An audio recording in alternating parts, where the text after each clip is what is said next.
Okay, so you are starting a podcast or thinking about starting a podcast, and you hear that you need a topic, a niche. How do you do that? How do you choose a topic? How do you choose a niche?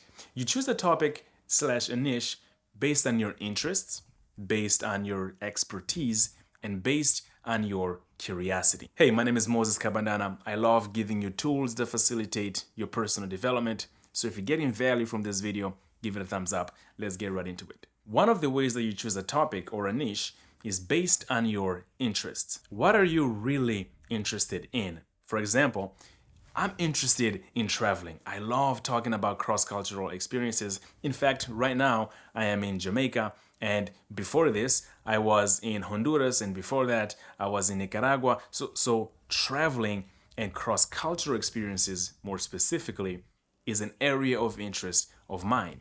So I could start, hypothetically, a podcast about cross-cultural experiences and travel tips, for example. That is an area of interest. It is an area that I could talk about with a certain degree of expertise because I'm actually doing it, but I can also bring on other people that also have the same interest. The fact that I love talking about traveling and cross-cultural experiences, it simply means that it is an area that I'm interested in, and hopefully there are other people out there that have that same interest. And so by creating a podcast where I talk about this area of interest of mine, I hope to reach other people that have that same interest. Another way that you can choose a topic is your expertise. What are you an expert in? I don't mean an expert in the sense that you have 10,000 hours of experience and you can teach a PhD course in it, although that too is true. But what skill sets do you have that you can teach other people on? For example, I can teach people about podcasting because, one, I have my own podcast, although I am not a sound engineer.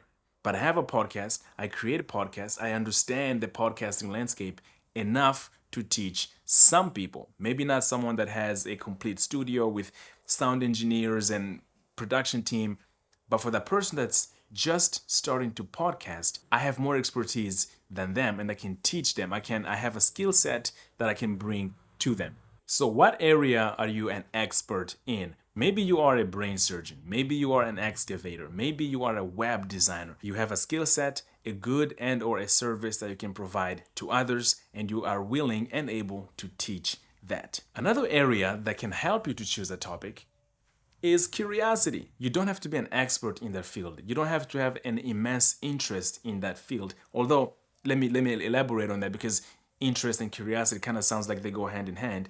But I might know absolutely zero about the relationship between sleep and sports, for example. And that can become an area of curiosity. I'm really curious, how does sleep affect performance? Physical performance. I'm really curious about that relationship. So one of the things that I can do, I can bring on experts onto my podcast that can answer that for me. And by doing so, I'm bringing my audience along my own learning journey. So an expert that I can bring on can be a neurologist. It can be a sports medicine person that can say, hey, so we studied this, we studied that. We saw that athletes that perform at X level that get 5 hours of sleep versus 10 hours of sleep versus no sleep. Here's the relationship. Here's how that breaks down. And so although it is an area that I know absolutely nothing about, I am very, very curious about that area that I'm willing to explore that area with other experts. As the saying goes, curiosity killed the cat. But what most people don't know is the second half of that statement, which is satisfaction brought it back. So maybe, just maybe, curiosity might be one of the ways that you can explore a podcast topic. My name is Moses Kabandana. If you got value from this video, give it a thumbs up, and I'll see you in the next one. Peace.